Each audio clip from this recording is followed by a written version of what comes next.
Hey, it's 7:30 now. So if you're interested in a seat, come on and take a seat. There's plenty there. No, actually, there's not plenty of. These ones say they're reserved. So, but come on down. There are some seats on the front sides of the tables, or there's chairs up in the balcony section. Okay, let me see if I can lean into the microphone a little better. There we go. All right. We'll go.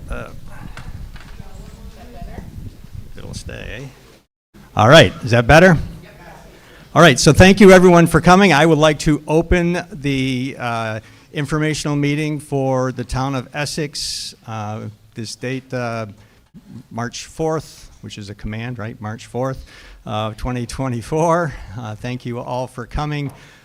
First item on the agenda is whether the question of whether there are any agenda additions or changes. Are there any additions or changes from staff? None? Any changes or additions from board members? None. Okay, hearing none, I will pass the baton here to the esteemed John Sonic. Thank you, everybody, and welcome to town meeting. We're going to start this evening with a presentation of the colors by Boy Scout Troop 635 and the national anthem presented by Sophia Liu. John, I'm sorry to interrupt. May not be having sound on the online version. Give us a second. I can absolutely do that. Sorry to interrupt. Those of you standing there, tables down. And the reserve was for staff, so anybody who isn't sitting, absolutely feel free to come in and sit up here if you like.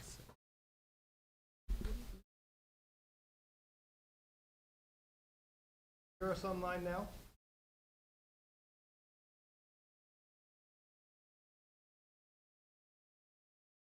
Right. I think we're good, John. Thank you.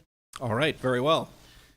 As I was saying, welcome to the town meeting here in Essex, the informational session for 2024. We are going to first open the meeting with the presentation of the colors by Boy Scout Troop number 635 and the singing of the national anthem by Sophia Liu, a soloist with the Essex High School Chamber Choir.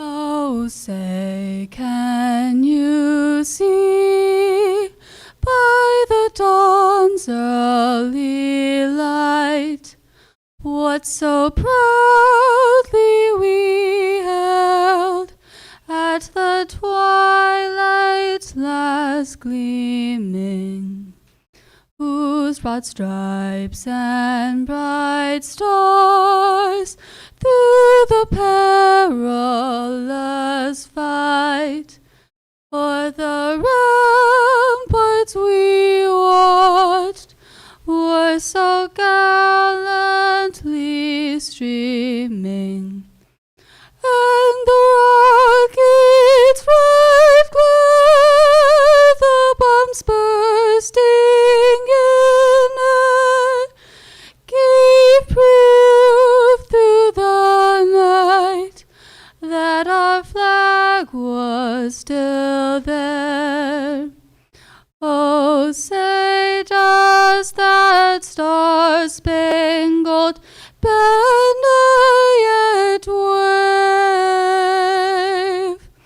o'er the land of the free and the home of the brave?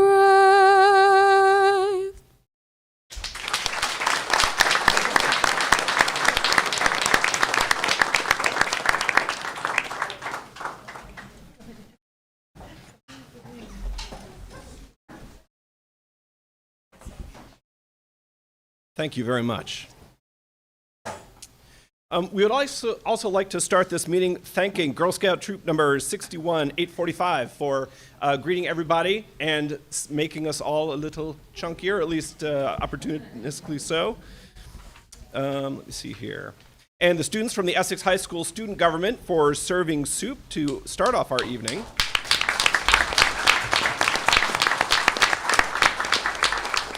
And for all the Essex Middle School staff for their assistance in setting up for this evening and for taking it all down later on. This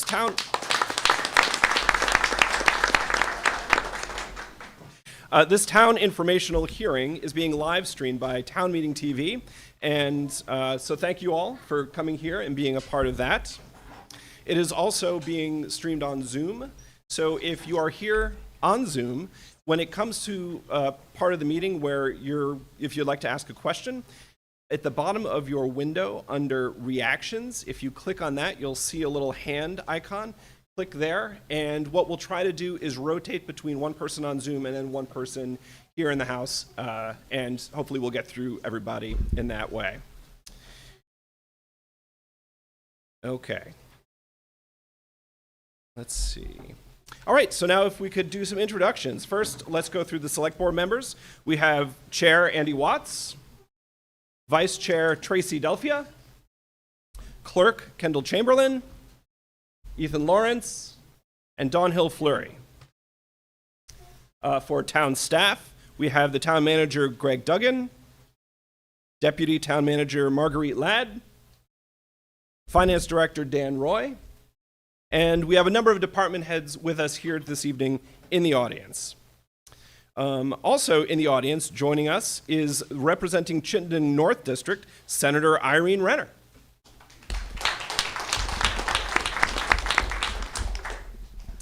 And now we have Dawn Hill Fleury, member of the Select Board, to read the Invocation of Civility. We are gathered together in civil assembly. We gather as a community in the oldest sense of the word. We gather to come together and try to make decisions about what is right and about what is wrong. Let us advocate for our positions, but not at the expense of others. Let us remember that there is an immense gap between saying, I am right, saying, I believe I'm right, and that our neighbors with whom we might disagree are good people, with hopes and dreams as true and high as ours. Let us always remember that, in the end, caring for each other in this community is far greater than any difference of opinion that we might have. Thank you all for being.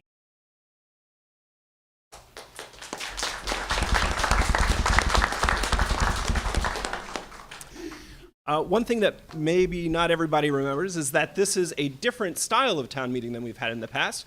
In the past, we would actually have motions on the floor. We'd be using Robert's Rules of Order so that we would decide things such as the budget or any other articles that required in-person voting. Last year, we voted as a group to make that not how we're doing it. Everything is now Australian ballot, so that is tomorrow. Please come vote here at EMS. So this is just an informational meeting, so you can ask questions about what is on the ballot. So what we will do, like I said, no motions are necessary. We'll just go through each of the items on the agenda, and first we'll have a presentation from someone on the select board, and then we'll open it up to questions. All right, are there any questions about that? All right, well then we are going to open this up with Andy Watts doing a presentation on the budget.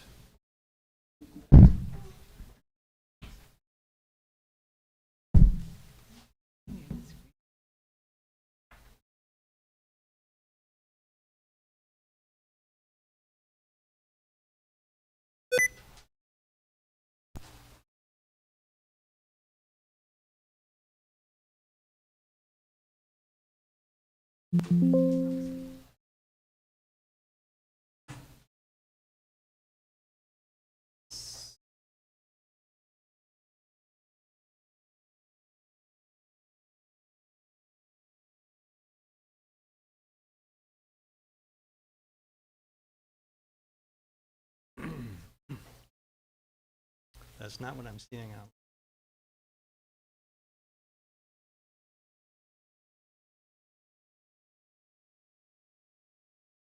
Still seeing the title page online. Is it the...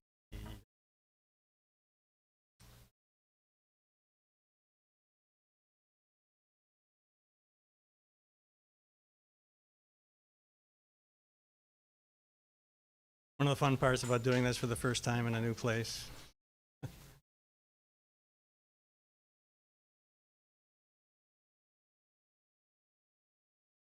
All right, so I think what I'll do is I'll start working from this, and hopefully Greg can catch it. Well, actually, the people online can't see that, so maybe I'll wait.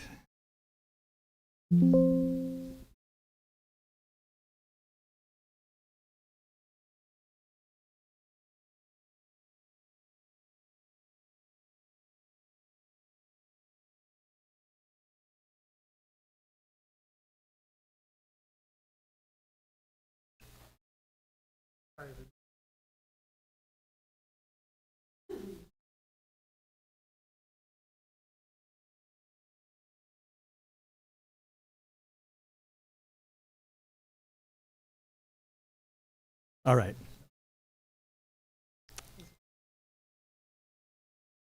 I still have the title page up. Strange. There we go. You're okay. I'm sorry, what was that? You're okay on Zoom. I think we're not showing. Okay, okay, all right.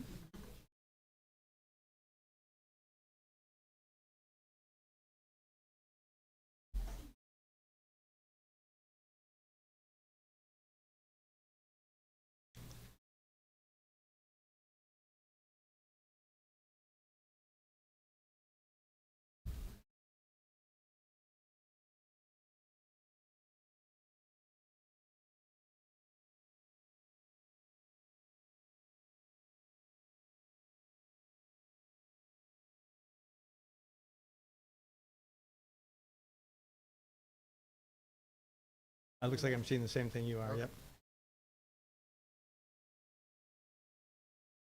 All right, here we are. Okay, so before the budget, we started working on the budget in November. Staff came and asked the select board what our goals were for the coming budget year. Because of the large increase we had last year, we really wanted to not have a double-digit increase again this year, and we in fact said no greater than 5% of the municipal tax increase, and so that's what we've asked for. We also wanted to maintain and improve our pedestrian and trail network for better connectivity through the town. We wanted to increase community outreach and engagement. We were interested in finding ways to increase revenue streams, including making sure that we use as many grants as we can practically apply for. We also wanted to have additional attention placed on our capital needs and budget. With the separation, we did lose a significant portion of our tax base, and so we need to put some significant focus on that in coming years, how to recover from that. And then we also wanted to look ahead to how we're going to develop the 32 acres of land that we purchased for a new municipal center. Okay, next slide. So from a highlight standpoint, we are not cutting anything. We're keeping all of the same services that we've been providing. The challenges to the budget, health premiums are increasing 13 to 14%. Inflation, as you all know, is increasing the cost of everything. Supply chains have been difficult to deal with because of recovery from COVID problems and other things that are going on in the world.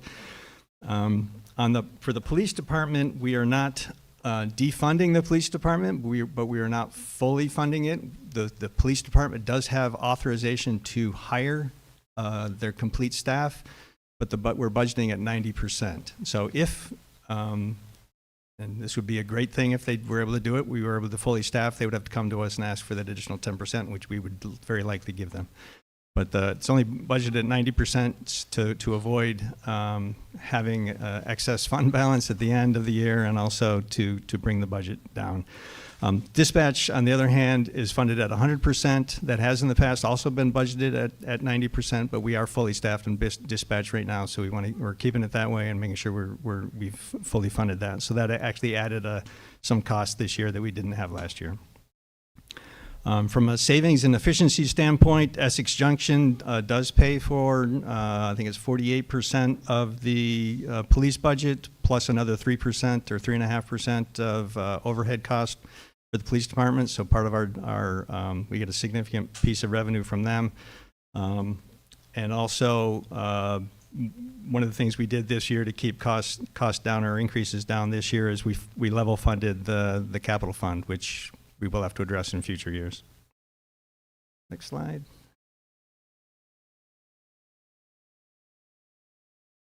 Okay, the budget changes also include some staffing changes. The Essex Free Library is increasing their number of paid hours by 15 hours of adding 15 hours to their weekly budget for salaries. This allows them to have, they have a policy that they have to have 2 people on duty at all times, and if someone was sick, there were times in the past that we've had to close the library because we didn't have enough staff to open it. This will relieve some of that.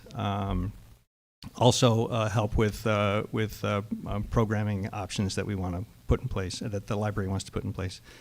The library budget also includes funding for an assistant library director. This is a promotional opportunity for existing staff.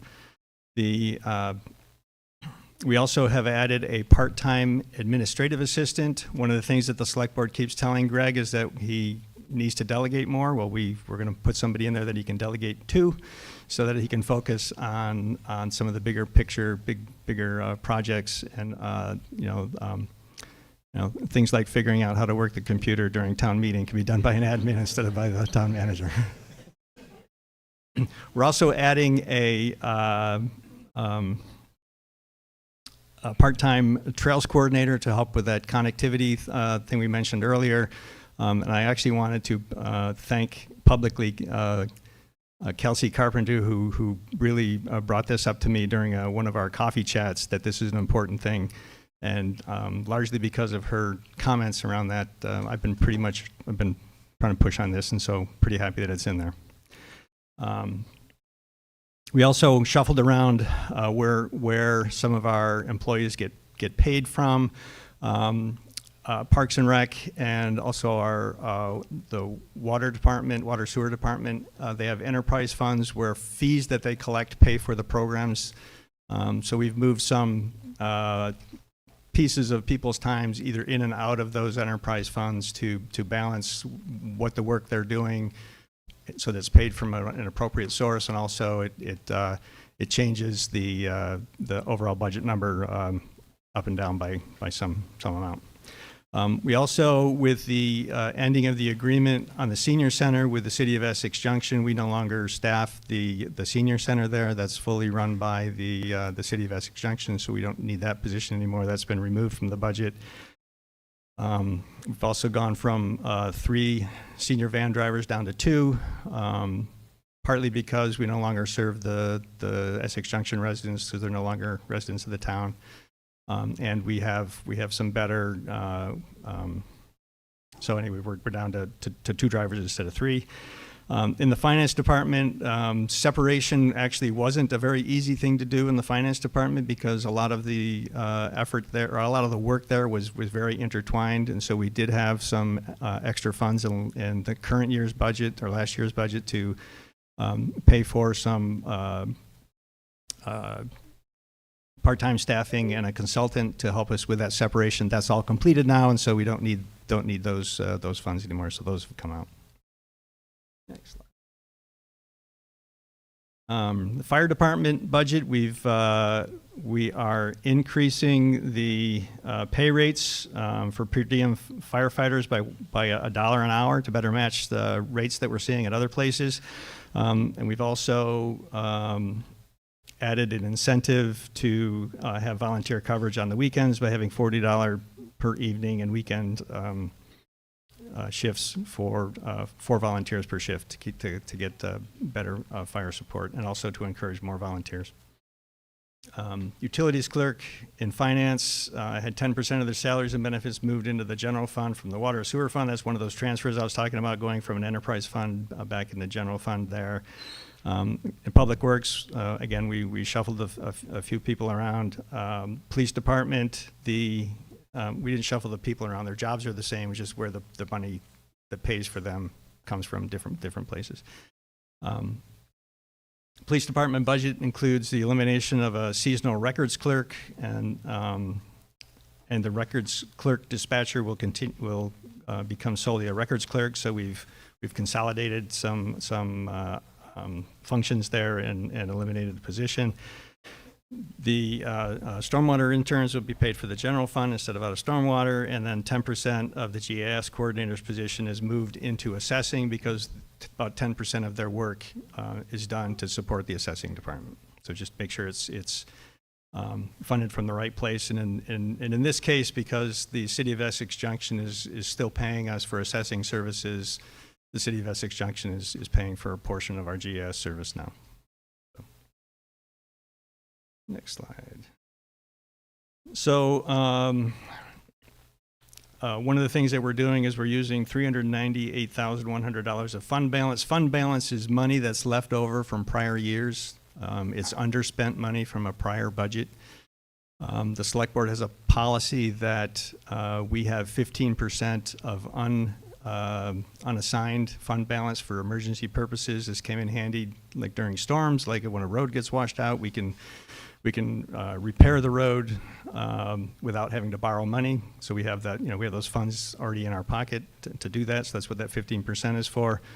And then anything beyond that, the select board annually assigns where those funds should go. And we have in past years, and largely because we knew separation was going to be a big issue for us. Last year, we designated a chunk of money to offset this year's tax increase. That's what's happening here. Is there's $325,000 left over from that we designated last year. We're also redesignating it this year to offset the 2025 tax increase. There's $40,000 in there for an economic development report, $25,000 for a first responder study so that we can better understand what our first response needs are. And then there's $8,100 for a couple of IT expenses. We list those out. These are one-time expenses that aren't continuing expenses in the budget. It's this year only, so we're spending money that we had left over from prior years to do it, rather than adding to this year's budget, adding those funds to this year's budget. Okay, next. So in summary, the changes, personnel costs, including benefits, are going up just under $500,000. Insurance is going down about $100,000. That's we had a good year. We didn't have as many or any. I don't know what the numbers are. It was a safer year with regard to workman's compensation, so our insurance rates went down. The sand, salt, gravel, fuel, and gasoline, that's inflation hitting us there. And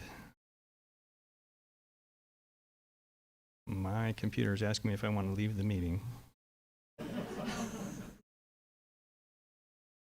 I do not. Okay, I will try to ignore that.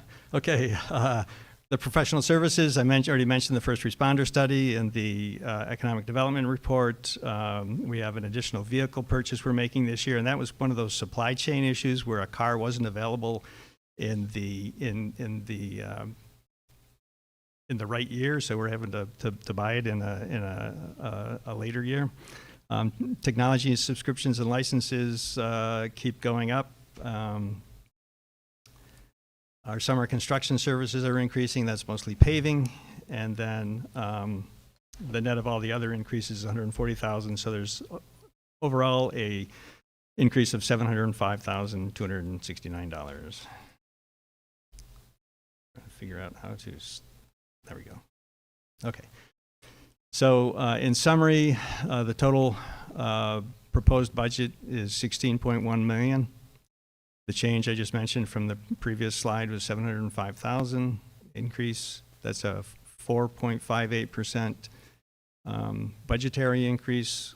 We estimate that we will need to collect 5.03% more tax revenue than we have in the past, or more, but with a projection of a conservative 0.75% increase in the grand list. We're estimating that the tax rate change that you will see is 4.24%, which is below the 5% we had asked for.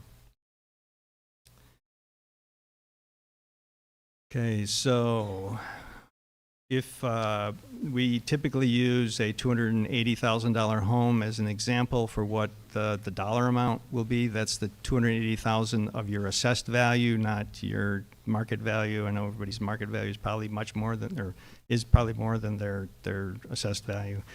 But the expected increase for a typical home, $280,000, would be $80.36 a year. You can take these numbers and use your own assessed value and scale it to find out what an approximation of what your dollar amount change will be.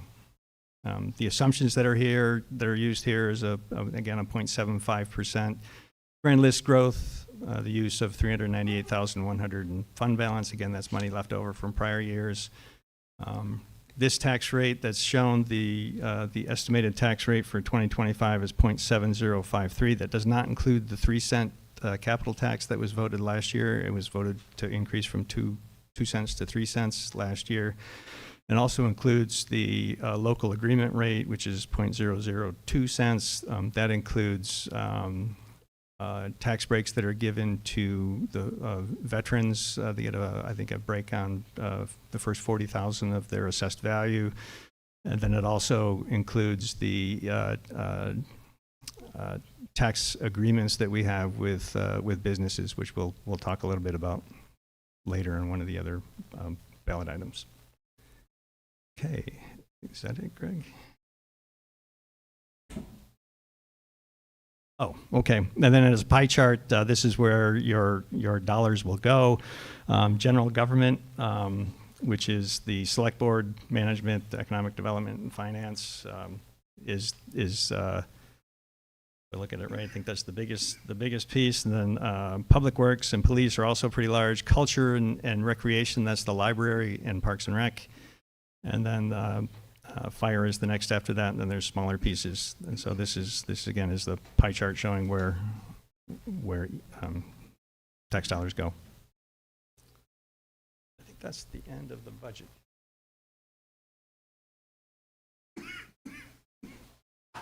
Perfect timing.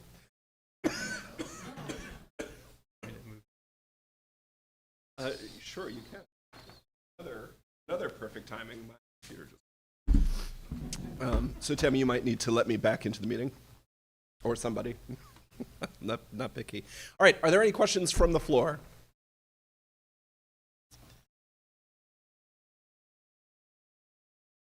There are no questions from the floor. All right. If somebody else in the Zoom meeting could see if there are any raised hands. There are no raised hands online. Really? People? No questions about the budget. All right. Apparently, Andy just does a bang-up job. Mr. Lawrence, yes, sir. Oh, Microphone. Sorry, can you come to the microphone here? Oh, she's saying that she does not hear us well, so we need to. Irony of ironies. Mr. Lawrence. Not a question. I just want to say thank you for your service. I think you've done a great job of putting together this budget, holding the cost down in a difficult time. So, thank you.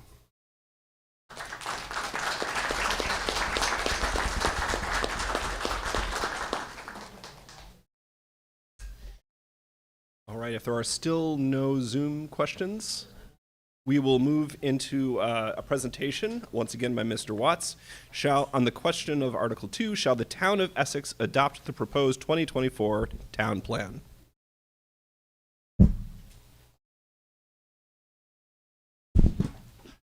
Stop hitting that microphone stand.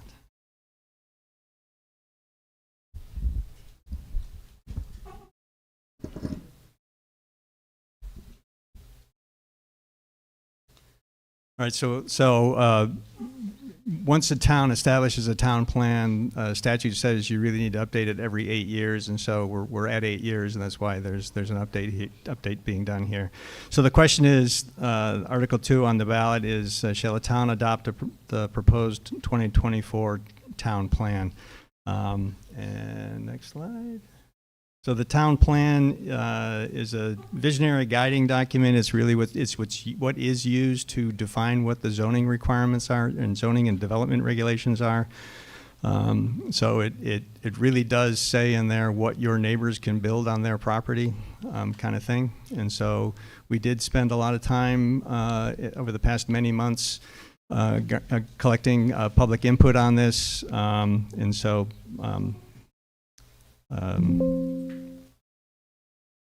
that's what it is. That's how we've gotten here. The importance of the plan is it provides a clear picture of the future, makes great places. It'll make Essex a great place.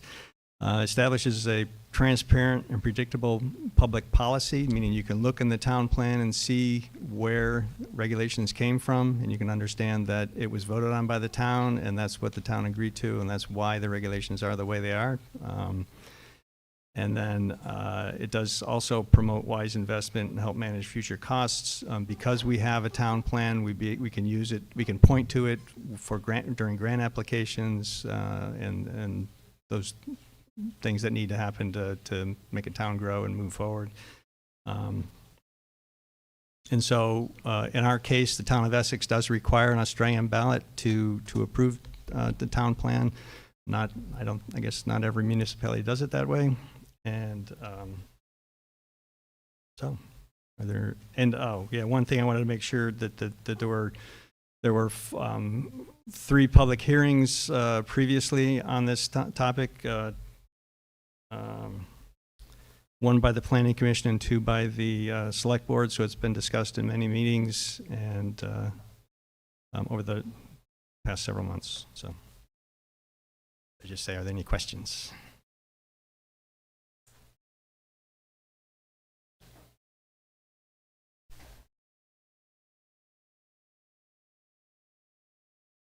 No questions about the town plan?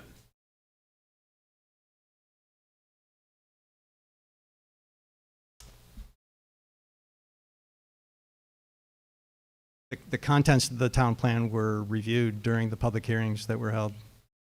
So. And I do believe that they're available online, the proposed changes and all that. Yes, so if you'd like to see before you vote tomorrow, you can go online, and they're available there.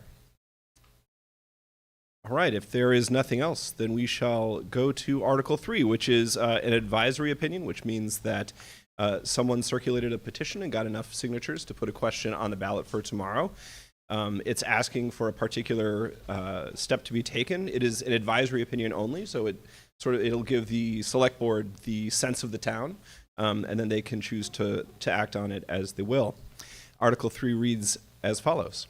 Shall the voters require the town annual report to list the location of commercial properties that received a municipal tax stabilization benefit within the report fiscal year, the amount of that benefit, and property owners? Andy, did you have something that you want to do for this? All right. Maybe I will. Sure. On the tax stabilization thing I mentioned earlier, that's that 002 cents of local agreement tax is where these funds would fall. We currently have 2. One is with Blodgett and one is with Glavel, or Glavel, right? And I guess the question here is, right, should we put them in the if any of the, well, I guess every year put somewhere in the annual report just a listing of who has those and what the amounts are that the benefit that they're getting from the agreement. Again, as John said, this is an advisory an advisory vote, and the select board, just want to make it clear that the select board added that word advisory just to make it clear to the public that it's not a mandatory thing. We're not saying we're not going to do it. We're just saying, just want to make it totally transparent that it's a future select board or this select board could choose not to do what the question asks. We are required because of the number of signatures that we received, we are required to put the ballot or the question on the ballot, but there's nothing that actually requires the town to do what the question asks. I'm just making that clear. I'm not saying that we're not going to do it. Just want to make it clear that for total transparency. Is there anybody present who'd like to talk about this at all? Maybe the rationale behind it, what they think the benefit of that would be? Yes, ma'am. I think it would be best for the people who are on the Zoom meeting. Thank you. Excuse my nervousness. Can everyone hear me? I was one of the petitioners for this, and I just wanted for transparency. Could you please introduce yourself? My name is Lorraine Zaloom. I live on Center Road. I grew up in Essex Junction, left, and now am back. But one of the reasons I wanted to do this was to add transparency and increase engagement. Also out of concern too for some of the businesses that we're giving tax stabilizations for, to make sure that they're bringing good jobs, and we're paying attention to that as well. I believe Glavel had to give some money back. I might be incorrect about that because they didn't meet the requirements of the stabilization. I hope if anyone has any questions too, I'm around, they can ask. So one thing I think I neglected to say is that the information that's being asked for in this question is already public knowledge. You can ask for this information. Anybody can ask. And we would gladly share the information. You know, if there's a public records request process that you could certainly initiate, and the information would be shared. Just to make sure that this isn't something we've been trying to keep secret and we're suddenly being asked for it. It's always been public information. Anybody who wants it could ask for it at any time, and we would share it. And it is true that we do follow up on the tax agreements that we have with businesses, and you're right, Glavel did have to return some of the money, because they didn't generate as many jobs as they said they were going to.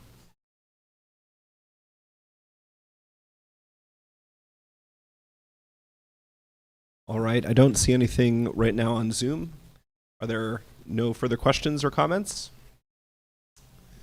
Then we will move on to a conversation about Article 4. Shall the voters require the town annual report to list the names, position titles, salaries, and benefits of all town employees within the annual report fiscal year? This again is an advisory opinion.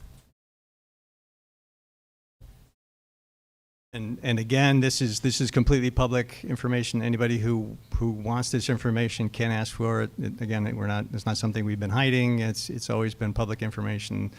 No one has asked for it in a number of years, but again, it's a similar situation where it's an advisory vote, and wanted to make sure that we're transparent about that. Any comments or questions about? In what might be the most exciting bit of the night, we have someone online who would like to participate. Sharon Zukowski, I am unmuting you, I hope. Oh, I don't know. We can.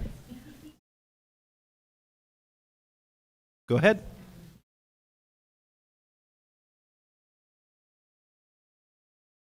Yes, ma'am.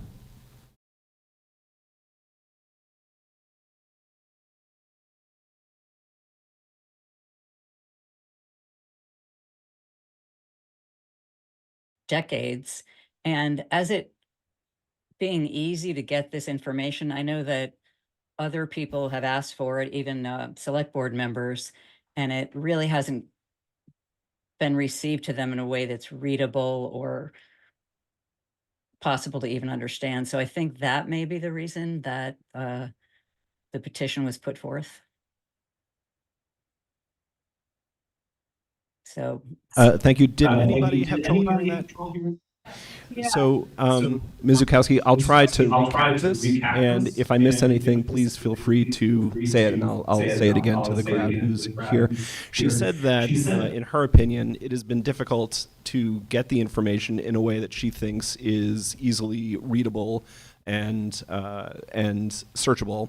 And so because that has been a difficulty, she thought this would be a good way to make sure that it is less so in the future. Is that a fair representation?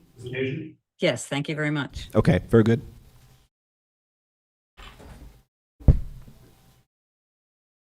It's true, there are other municipalities that do publish this every year in their annual report, and the select board hasn't had a discussion about whether we want to do this or not, so I can't say whether the select board would or wouldn't choose to do so in the future.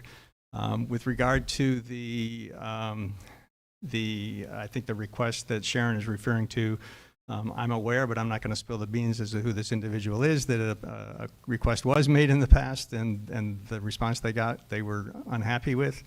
I will guarantee you today that if you asked for that question, that information today, you would get it in a very clear format with exactly the information you're looking for. And so I can't atone, or I can't account for what past select boards or administrations have done, but I think today it would not be a problem if you were to ask for this information.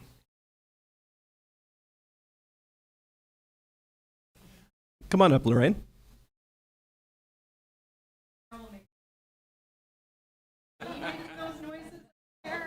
Someone else?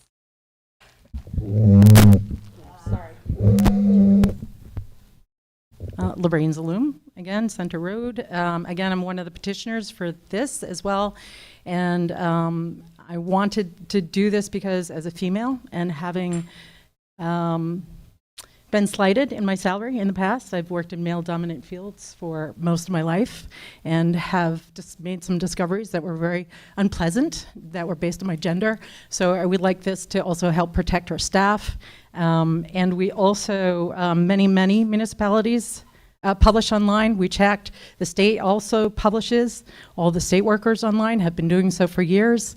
If there's concerns about room on the town report, certainly we could have a link that could be online as well. If it's about saving printing money, I have no problems with that.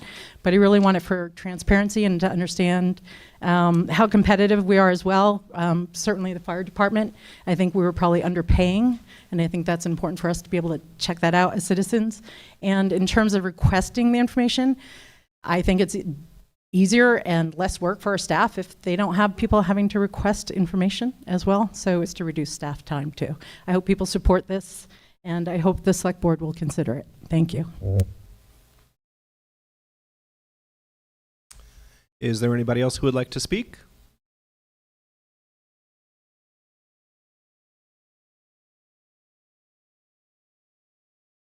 I think we're good. Sharon, your hand is still raised. Did you have something new? Oh, no problem. No problem at all. This is the life I lead. All right. In that case, we will move on to Article 5, which is the election of a moderator and there's one vacancy for 3 years on the select board. So both of those are, I don't think we really talk about this. We just mentioned that it's happening. No politicking during town meeting. All right. Next, we are at the public to be heard. Is there anybody who feels like they would like to be heard about something? Come on down. Please make sure that you say your name into the mic and speak so that everybody can hear you, please.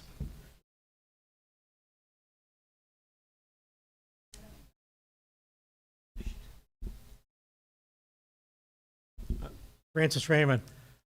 I'd like to know if we're considering a 1% sales tax in Essex. Everybody around us has it. When it first started, I was totally against it. But now that everybody has it, we're just missing the boat as far as I'm concerned. So taxes are going up, the school is looking to 18 to 22%. I'm just wondering if the select board has brought it to anything where they're going to go, because it would be a vote. Thank you.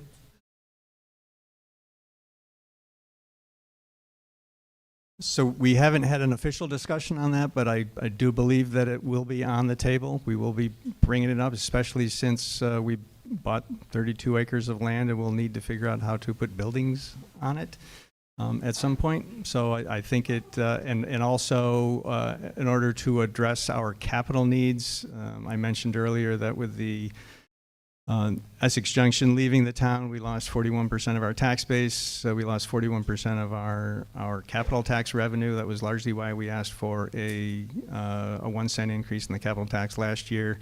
I know we all know that reassessment is happening as well, and so it's likely that many property values will change. Probably not in the downward direction, and so that will affect how much capital revenue we get. And so I think once we're in a position where we have a view of where we're going with the new property and possibly where assessment puts us from a revenue standpoint, I think it will be on the table. Again, we haven't had a discussion about it, so there's no official position on that yet.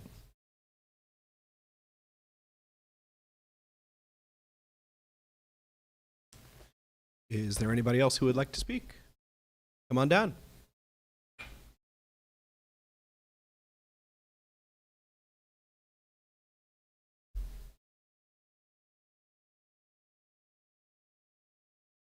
Good evening, Bob Luang here. Thank you for coming, guys, and supporting us. The trails that you were referring to, are those ones off of Sand Hill Road? Anyone know? The trail enhancement thing about, or We're looking at the entire town. Okay. So that we're hiring a trails coordinator who will Yes. look at the all of our trails, also where there are opportunities to connect to other towns. So it's going to be a completely comprehensive. yeah, so I'm here to encourage that because that brings a lot of traffic from all over the country to our little town to drive bikes and do their athletic stuff. I have several neighbors with the fat tire bikes, and I hike the trails a lot, and lately with the development that's happening there, they've cut my access off to get to some of these trails. So I applaud whoever's putting that together to continue with that, because that is an excellent way to promote good health and stuff for our towns. And then a little short thing about the 1% being a retired business person. We got to be really careful we don't push employers out of town. So when Williston created their 1% thing or increase, if I have this right, IBM had to shift their whole shipping department from the Williston section to Essex to avoid that tax, so they could, it was just another nail in the coffin for pushing IBM out, for example. So I agree we need to spread that out with all industries and be fair, but we also have to be careful that we don't handcuff our employers from bringing more people. And along with the trails, so that all goes hand in hand, and I appreciate you balancing out our budget with all that's going on. Thank you.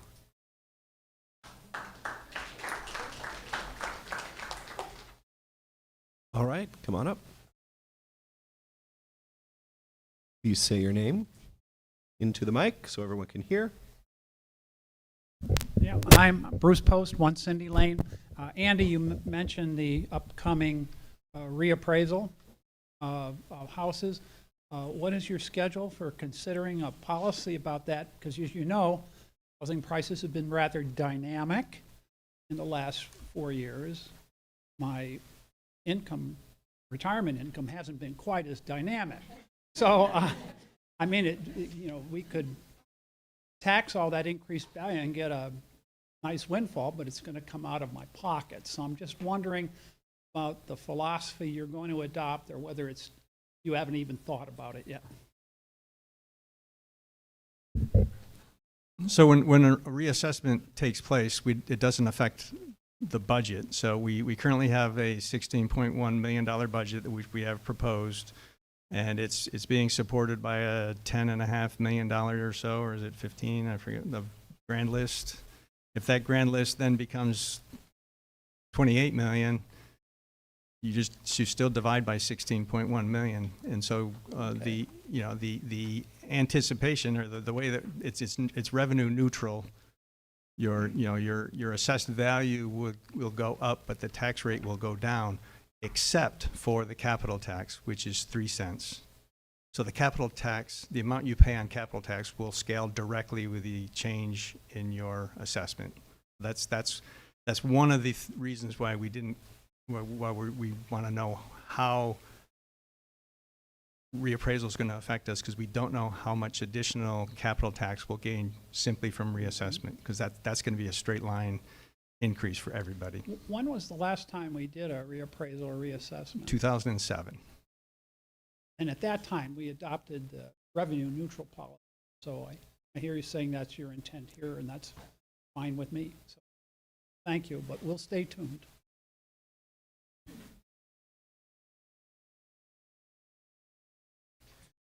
Is there anybody else? Don't see anyone online. Oh, I'm sorry. Yes, please come on up. Paula Duke. Regarding the 1% tax, I don't know if people know, but if you are buying something large that's being delivered to your house, you can tell them that you live in a town that does not have that tax, and they will remove it from your bill.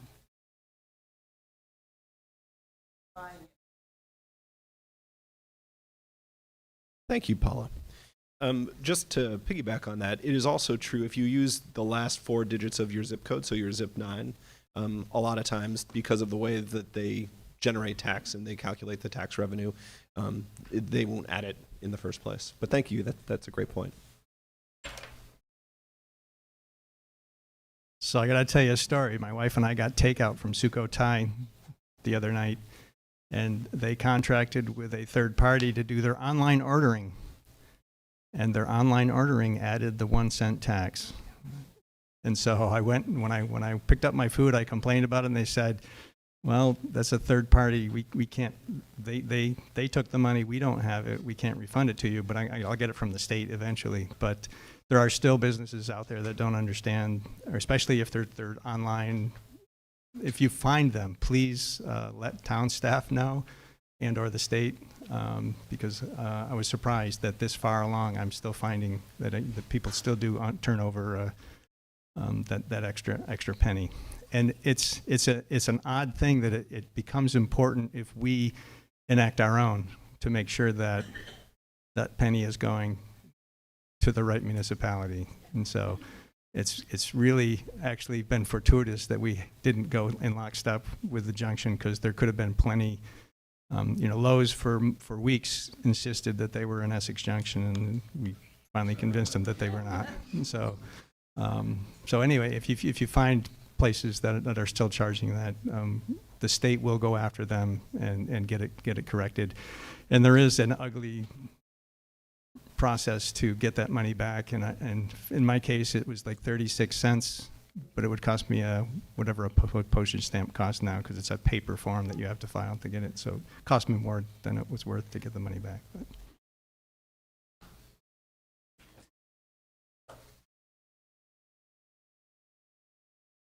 Yes, sir. Feel free to just queue up behind there so that you don't have to wait on me. My name is Shuby Norton, and a couple comments. Andy reminded me of something, and I've mentioned this to zoning or the select board before, that now we are the town of Essex. It's important to know when people come into the town of Essex. So there is signage that needs to be done at the entrances to the town. Several places like on the River Road, 2A, etc. There are people that live within the town don't really know where the boundaries are, like the folks that shop at Lowe's. Okay, so anyway, so that's one. Another thing is, could someone give us an update on the status of the charter? We all know about the fickle legislature and whatever. What are the implications if the charter is not approved? and/or if there are changes that might be made. So last year, there were 5 questions on the ballot. They were all approved by the town. They went to the legislature. One of the changes was a reorganization of the charter, and that turned out to take a long time to sort out, to document for the legislature so that they could review it. So it didn't make it onto into a voting situation last year. So it was taken up this year. We did. There was testimony provided to the House GovOps. The House passed it unanimously, I believe. Oh, just 4. Sorry. Yes, thank you for reminding me of that. One of the changes was to give the select board the authority to establish a just cause eviction ordinance. That was left out of the what was approved by the House, largely because the House would prefer to have statewide language rather than doing it municipality by municipality. And in fact, ours we simplified so much that all we did was include the authority to establish a just cause ordinance. We didn't include any of the language. We figured we'd have to figure that out later, or the legislature would tell us what it had to be. So anyway, the four of the questions, with the exception of the just cause evictions question, were approved by the House unanimously.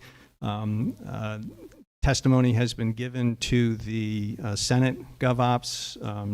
Tracy Delphia and Greg Duggan have both testified. I was in Florida, so I didn't. I was traveling that day, and so it's.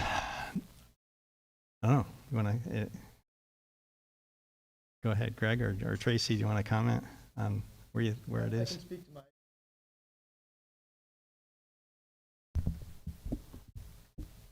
One thing I learned is that I don't think I'll ever testify in front of the legislature on Zoom again. Testimony went well. The Senate GovOps was very appreciative of the thought and time that not only the Select Board, but the Charter Change Committee put into identifying and developing the language. We did so, we voted on 5 separate articles last year for the exact reason, so we could show the level of support or not for each of those questions, each of those charter changes. I got the sense that Senate GovOps was overall supportive of all of our charter changes. However, they did want to dive a little bit more into just cause eviction. I don't know how much detail to go in, but if what the House passes and what the Senate passes differs from each other, they need to go into a committee of conference, which means they need to come together, hash out their differences, and come to an agreement between the two, House and Senate, on what that language would be. And the last I knew, Senate GovOps was still trying to decide what they were going to put forward to vote potentially out of committee to the full Senate. I testified about it. Did also by Zoom. Had a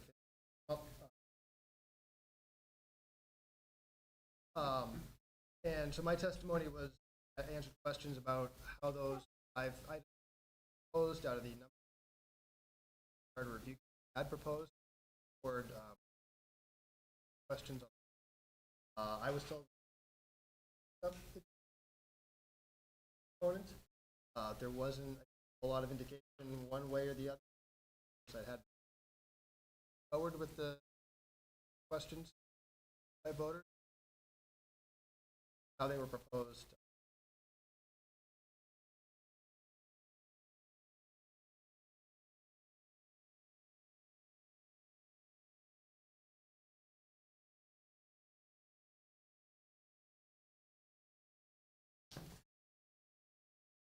Hi, Ken Signorello.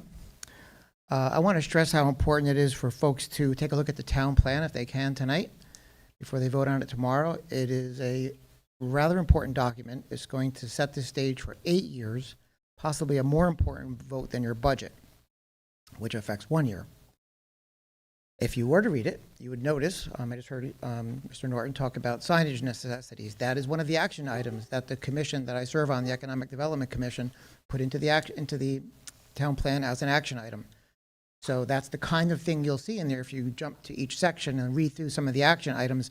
These are relatively short, long-term, and medium-term goals that our various committees and commissions have set and put into the town plan. They could have a huge impact on the town in the long term.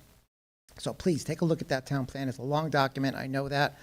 Focus on a section that you're interested in is my suggestion. And then you'll be able to vote a little bit more informed about it, I think. Very quickly on the local option tax, I want folks to remember we have 7 neighbors. 3 of our 7 neighbors have a local option tax. What's attractive about Essex is that we don't. And the reality is municipalities such as Williston that get a tremendous amount of people buying things there from outside of their municipality, they end up paying the bulk of that local option tax. That will not be the case for Essex. Not having a local option tax, I think, is an attractive thing for businesses and for people as well. So let's keep that in mind as we consider a local option tax. Every municipality is different, and how that local option tax and who pays it and how much of that family's income goes into that local option tax varies based on the municipality and its makeup and the people that are buying things there. Thank you.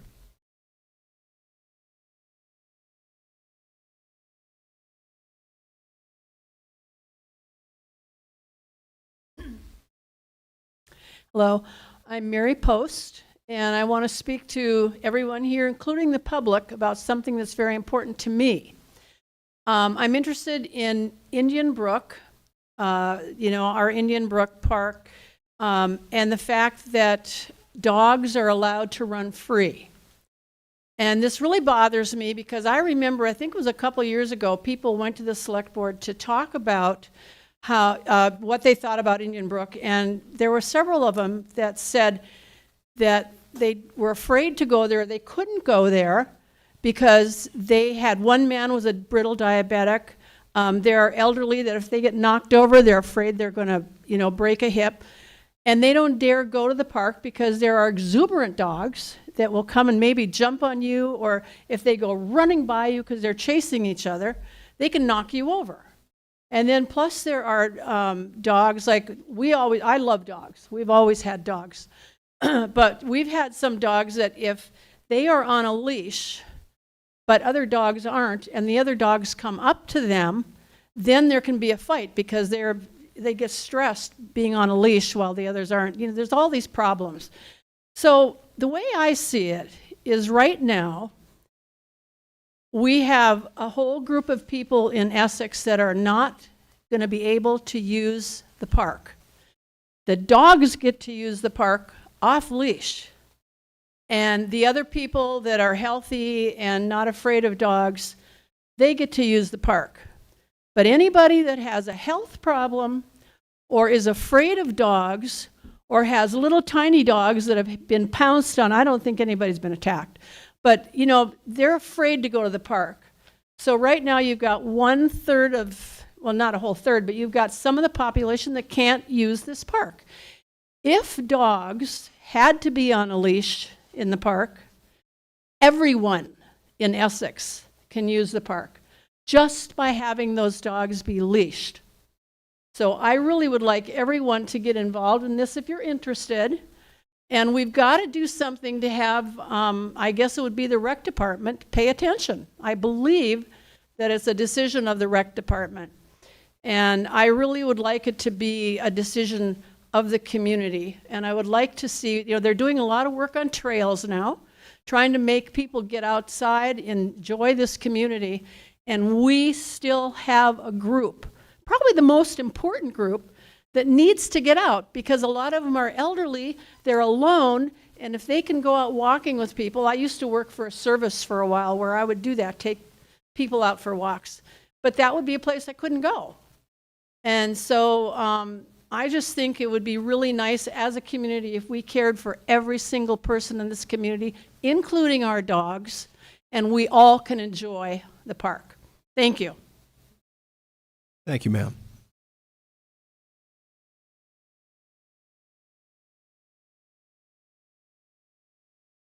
Betsy Dunn, I live on Cindy Lane. The other thing to segue right on to Mary's conversation is that when dogs are off leash, you don't know that they're pooping. That poop doesn't get picked up, and that phosphorus goes into our lakes. And we've had, for the first time in the last couple of years, where we're seeing algae blooms in Indian Brook. This is a problem.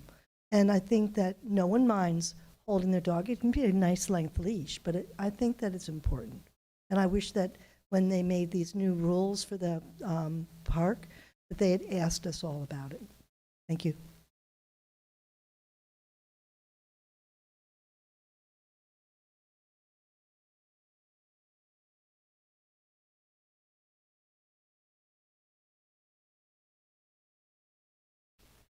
Bob Luang again. I wasn't planning on doing this twice tonight, but you know, we all love dogs, and it really isn't a dog problem. It's the dog owner problem.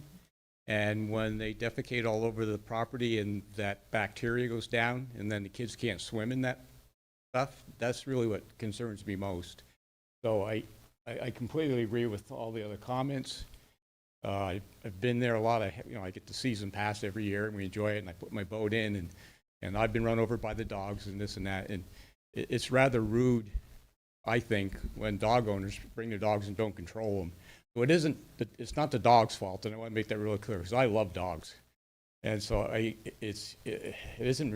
like to put it as it's really a dog owner problem versus a dog problem. Thank you. Thank you. Yes, ma'am. Good evening, Irene Renner.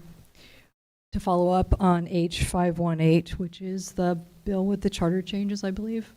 I had the good fortune of being in Senate Government Operations on Friday afternoon. I was there for another reason, but they took up the bill that we've all been waiting for with the charter changes in it. They did pass it out with a very minor amendment. It doesn't change the context or the content really at all. It was just about a funky date thing about something starting on June 1st and ending on June 30th. Anyway, they took out 5 words. We won't know the difference. It is on the notice calendar for Tuesday, March 12th, meaning we will vote on second reading on Wednesday the 13th, and with good luck, we will vote on the third reading and pass it out of the Senate on Thursday. So it is happening.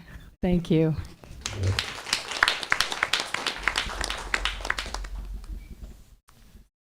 All right, thank you for that excellent, timely update. Is there anybody else who is present here who would like to make a comment? I'm just double checking online, and it does not appear that we have any raised hands there. And so I would say that I have it on very good authority that Mr. Watts would be happy to entertain a motion to adjourn. Yes, but it needs to come from the select board. Yes, it sure does.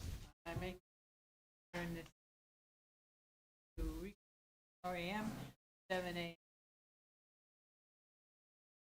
Thank you, Don. Is there a second? Second. Is that Ethan? Second. All right. Thank you. Adjournment's a non-debatable motion. All those on the select board in favor of adjourning, please say aye. Aye. Aye. Opposed, say nay. All right, we're adjourned. Come back tomorrow to vote. Thanks so much.